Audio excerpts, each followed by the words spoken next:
Perkenalkan, nama saya Feby Sania Lelawi dari kelas 4 Manajemen Bisnis 4. Pada saat ini saya akan menjelaskan mengenai tugas lobi dan negosiasi, yaitu soal nomor 1, jelaskan persiapan-persiapan yang harus dilakukan dalam negosiasi. Persiapan yang harus dilakukan, yang pertama itu persiapan diri dalam negosiasi. Yaitu yang pertama, orang sebagai negosiator harus mengetahui permasalahan apa yang akan dibahas dan juga harus mencari informasi sebanyak mungkin. Dan yang kedua itu, setelah orang tahu apa yang akan dibahas, orang harus mencari solusinya.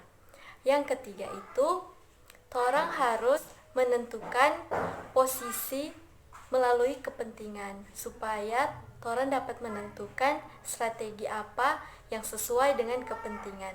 Dan yang keempat itu menentukan batas tawaran dan juga memilih solusi alternatif. Karena seorang negosiator harus menentukan kerugian kesepakatan yang paling buruk supaya dapat ditoleransi ketika tidak terjadi kesepakatan. Dan yang kelima itu mengatur target dan juga menentukan pembukaan tawaran pada pihak lawan. Dan yang berikutnya itu, orang harus menggali informasi mengenai pihak lawan seperti kepentingan-kepentingan, strategi, kelemahan dan kelebihan mereka, agar orang boleh mau mengalahkan mereka dengan informasi-informasi yang orang dapat. Dan yang berikutnya itu orang harus menyampaikan isu sesuai dengan fakta dan argumen yang kuat dan jelas. Selanjutnya orang harus menentukan protokol-protokol dan juga aturan-aturan yang ada dalam negosiasi. Persiapan yang berikutnya itu mengenai persiapan penguasaan masalah negosiasi, yaitu orang harus menggunakan 5W tambah 1H. 5W tambah 1H itu seperti what atau apa, contohnya apa tujuan orang mau melakukan negosiasi. Yang kedua, who atau siapa, contohnya itu siapa lawan bicara kita. Yang ketiga itu why atau mengapa. Contohnya itu mengapa orang harus mau melakukan ini negosiasi. Yang ketiga itu when atau kapan. Contohnya kapan ini negosiasi akan dilaksanakan. Yang kelima itu where atau di mana. Contohnya di mana akan dilaksanakan negosiasi. Dan yang keenam itu how atau bagaimana. Contohnya itu bagaimana solusi jika terjadi kerugian dalam kesepakatan.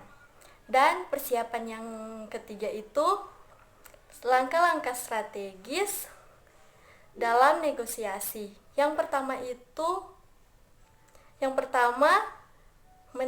mengenali masalah. Mengenali masalah maksudnya di sini orang harus menentukan DP tujuan, siapa yang akan menjadi pihak lawan orang, dan juga orang harus menentukan isu-isu dan mencari solusinya. Yang kedua itu memutuskan untuk bernegosiasi. Maksudnya di sini orang putuskan apakah ini boleh dinegosiasi atau tidak. Yang ketiga itu menganalisis kebutuhan. Jadi DP maksud orang bukan mau mengutamakan orang punya kebutuhan, tetapi juga orang harus mengutamakan pihak lawan. Dan yang keempat itu menganalisis mata uang. Mata uang di sini adalah waktu, peluang, kekuatan, dan juga pengakuan. Soal nomor 2 itu jelaskan bagaimana pelaksanaan negosiasi. Pelaksanaan negosiasi yang pertama itu persiapan yang harus dilakukan sebelum negosiasi. Persiapan-persiapan yang harus orang lakukan, yang pertama itu perencanaan atau planning yang berfungsi untuk menentukan maksud dari diadakannya negosiasi atau goals dan membahas tentang kebutuhan apa yang diperlukan. Yang kedua, mengetahui pihak lawan. Yang harus diperhatikan adalah asumsi mengenai pihak lawan. Mengetahui kemampuan pihak lawan dapat dilakukan dengan mempelajari keadaan pihak lawan. Yang ketiga itu menentukan setting, mencakup tentang akses yang pertemuan dan dilaksanakan akan mudah bagi negosiator untuk menentukan rancangan yang lebih mendalam untuk melakukan proses negosiasi. Dan yang keempat itu menentukan peraturan negosiasi. Peraturan harus memperhatikan kedua belah pihak dapat berjalan dengan baik. Yang kelima itu penguasaan terhadap fakta dan isu. Yang keenam, pengumpulan informasi. Yang diperlukan adalah tentang posisi lawan dalam bernegosiasi. Dan yang kedua itu ciptakan suasana menyenangkan saat negosiasi. DP maksud di sini, torang harus cairkan suasana dengan torang pegaya sendiri. Tersenyumlah dan jabat tangan dengan hangat. Torang mesti sapa dengan hormat dan panggil nama lawan bicara dengan sebutan yang tepat. Torang harus sisipkan humor dengan tetap menjaga kesopanan supaya dapat mencairkan suasana.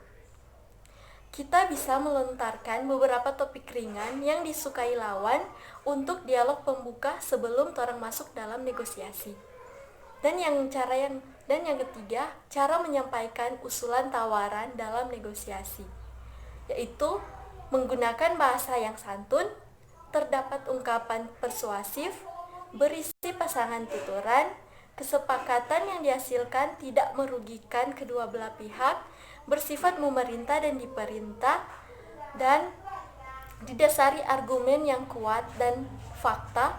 Dalam satu waktu, tidak menyajikan lebih dari 3 argumen, meminta alasan terkait persetujuan yang dilontarkan mengapa iya atau tidak. Cara yang keempat itu menanggapi usulan tawaran dalam negosiasi. Jadi, torang harus menentukan pandangan, kesimpulan, dan lontaran kata seperti kata tidak bila tidak setuju dengan persetujuan yang disampaikan oleh pihak lawan kita, dan memberikan penjabaran kembali mengenai pokok negosiasi pihak lawan sebagai tanda yang bahwa kita mengerti apa yang disampaikan oleh pihak lawan. Jika kita menolak tawaran, kita juga harus memberikan alasan yang tepat. Yang kelima itu cara menghadapi siasat dalam negosiasi. Torang itu supaya mau menghadapi itu siasat, torang harus berbicara secukupnya. Maksudnya torang harus memberikan jeda saat torang berbicara. Yang selanjutnya itu tumbuhkan percaya diri. Jadi torang harus tumbuhkan percaya diri supaya torang memang fokus berbicara dengan pihak lawan, dan torang harus perhatikan pihak lawan dengan simpati untuk memenangkan hati mereka. Berikutnya, berpandangan positif. Dan juga jangan tergesa-gesa dalam membuat kesepakatan. Tunjukkan inisiatif supaya memenuhi kepentingan mereka, harus mementingkan kedua belah pihak. Dan juga berani bertanya mengenai apa yang kita butuhkan. Dan yang keenam itu melemahkan posisi pihak lawan.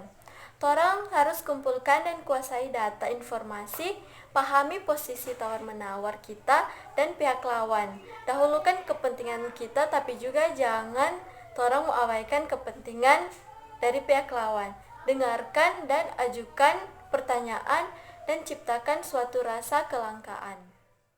Soal nomor 3, jelaskan bagaimana menutup negosiasi. Yang pertama itu menjual posisi. Jadi menjual posisi di sini adalah suatu proses tawar-menawar yang rumit dengan masing-masing pihak membuat konsesi untuk mencapai persetujuan. Cara menjual posisi itu untuk menutup suatu negosiasi, yang pertama membuat konsesi. Bila terpaksa membuat konsesi, torang harus tawarkan lebih dahulu konsesi yang paling kecil yang mungkin itu diperlukan. Yang kedua itu membahas syarat. Torang mendekati akhir itu, torang harus membicarakan syarat-syarat dan perjanjian. Yang ketiga itu menegosiasikan paket. Jadi menjelang penutupan, torang harus memulai mendiskusikan ketentuan, torang harus mengumpulkan semua hal yang telah dibicarakan dan kelompokkan hal-hal yang berkaitan. Torang bisa memenangkan hal-hal kecil dalam paket untuk memperkuat posisi dan mencapai sasaran utama. Dan yang keempat itu menghindari penolakan. Jadi torang harus mengelompokkan usulan supaya kalau terjadi penolakan itu tidak akan kehilangan muka. Dan yang kedua itu memilih cara menutup. Mendekati persetujuan itu pastinya bahwa semua pihak mempunyai pemahaman yang sama mengenai hal-hal yang dicakupnya dan dikonfirmasikan persetujuan. Ada berbagai penutupan, pilih yang cocok untuk kita. Beberapa yang harus diperhatikan oleh negosiator sebelum menentukan cara menutup negosiasi, yaitu memfokuskan diri dan menegaskan ketentuan. Yang ketiga itu mengenai memotivasi calon pembeli ke arah kesepakatan. Cara memotivasi calon pelanggan sebagai berikut. Memberikan penjelasan yang berbentuk sugesti tentang manfaat produk yang ditawarkan. Meyakinkan calon pelanggan bahwa produk yang ditawarkan itu harganya bersaing dan juga berkualitas. Yang berikutnya, mengetahui dan mengenali tipe calon pelanggan, antara lain calon pelanggan yang mengetahui segalanya, calon pelanggan yang teliti, calon pelanggan yang selalu menghendaki diskon. Yang keempat itu menyelesaikan sengketa dalam negosiasi. Kata sengketa dalam Kamus Besar Bahasa Indonesia adalah ketika dalam bernegosiasi mendapat perbedaan pendapat, karena setiap negosiasi pasti memiliki potensi konflik dalam seluruh prosesnya. Penting sekali bagi kita untuk memahami cara mengatasi atau menyelesaikan konflik. Ada 4 kuadran dalam manajemen konflik, yaitu kuadran kalah atau menghindari konflik, kuadran menang kalah atau persaingan, kuadran kalah menang atau mengakomodasi, dan kuadran menang-menang atau kolaborasi. Yang kelima itu menutup negosiasi. Proses negosiasi dapat ditutup dengan 2 pendekatan, yakni pendekatan formal dan pendekatan non-formal. Pendekatan formal itu yang menentukan kepada aspek legalitas persetujuan yang ditetapkan sebagai hasil dari proses negosiasi dan biasanya didokumentasikan dalam bentuk perjanjian kerjasama atau memorandum of understanding ataupun dalam bentuk kontrak. Sedangkan pendekatan yang kedua itu pendekatan non-formal, yaitu biasanya tidak menekankan pada aspek legalitas dan bahkan dapat dilakukan hanya dengan berjabat tangan semata. Soal nomor 4, jelaskan bagaimana menangani keluhan dalam negosiasi. Yang pertama itu mengidentifikasi keluhan. Keluhan pelanggan itu merupakan suatu ungkapan emosional yang mereka sampaikan karena adanya perasaan ketidakpuasan yang diterimanya yang berhubungan dengan produk yang ditawarkan. Biasanya keluhan pelanggan disebabkan oleh yang pertama itu pelayan tidak seperti yang telah dijanjikan, yang kedua merasa tertipu atau dipermainkan, yang ketiga itu merasa diperlakukan dengan kasar, yang keempat itu dilayani petugas yang tidak mengerti akan tugasnya, yang kelima sudah beberapa kali mengeluh tapi tidak ditanggapi, dan yang keenam itu prosedur yang berbelit-belit. Yang kedua itu menyusun keluhan pelanggan. Setiap pelanggan yang mempunyai keluhan terhadap penjual, maka ia akan bersikap dan bertindak sebagai berikut. Yang pertama itu diam, tidak melakukan suatu kegiatan apapun sambil menggerutu. Yang kedua itu komplain dengan mendatangi penjual atau perusahaan. Yang ketiga itu melakukan komplain pada orang lain.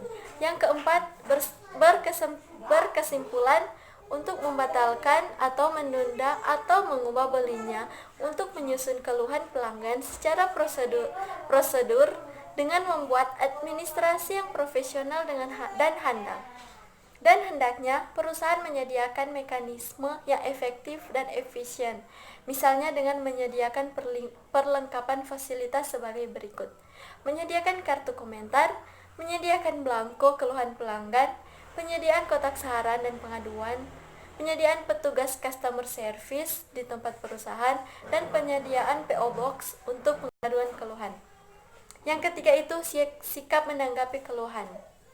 Sikap yang pertama itu bijaksana, adil dalam memberikan keputusan dan dalam tawar-menawar yang disampaikan calon pelanggan, serta menanggapi suatu kewajiban bahwa hal itu terjadi. Sikap yang kedua sabar, melayani dengan senang hati dalam tawar-menawar dengan calon pelanggan. Sikap yang ketiga tidak putus asa, suatu keadaan tidak menyerah dalam menghadapi pelanggan dalam proses tawar-menawar. Yang keempat itu sikap cermat, yaitu menanggapi dengan seksama serta mencarikan penyelesaian terhadap hal yang dijualkan calon pelanggan dalam tawar-menawar. Yang kelima itu sikap teliti, mengkaji dan memahami satu persatu hal-hal yang disampaikan calon pelanggan. Dan yang terakhir itu bertanggung jawab, yaitu orang harus memberikan tanggung jawab dan memberikan jalan keluar terhadap hal-hal yang dialami dalam tawar-menawar dengan calon pembeli dan siap menanggung resiko dari keputusan tersebut. Soal nomor 5, jelaskan strategi-strategi yang dilakukan dalam negosiasi. Ada 4 strategi, yaitu yang pertama win-win, yang kedua win-loss, yang ketiga loss-loss, dan yang terakhir loss-win. Yang pertama itu win-win, yaitu strategi negosiasi yang kedua belah pihak itu menang. Jadi tidak ada yang kalah, dua-dua itu sama-sama menang. Di sini kedua belah pihak berupaya supaya mendapatkan hasil yang sama-sama menguntungkan. Jadi di sini perlu memakan waktu yang sangat panjang. Yang kedua itu win-loss. Win-loss di sini pihak yang pertama itu menang, sedangkan pihak yang kedua kalah. Jadi pihak yang pertama menghalalkan banyak cara supaya dapat memenangkan negosiasi. Yang ketiga itu loss-loss. Jadi di sini dua-dua tidak mendapatkan keuntungan. Jadi dua-dua itu kalah sehingga negosiasi ini dapat merugikan kedua belah pihak. Strategi ini biasanya untuk menghindari kerugian yang lebih besar. Strategi yang keempat itu yaitu loss win. Jadi di sini pihak yang pertama kalah, sedangkan pihak yang kedua yang pihak lawan itu menang. Jadi ini sama dengan strategi yang kedua. Jadi pihak yang kedua itu menghalalkan segala cara untuk dapat memenangkan negosiasi. Demikian yang bisa saya jelaskan mengenai tugas lobby dan negosiasi. Jika ada salah dalam pengucapan kata, saya mohon maaf. Terima kasih.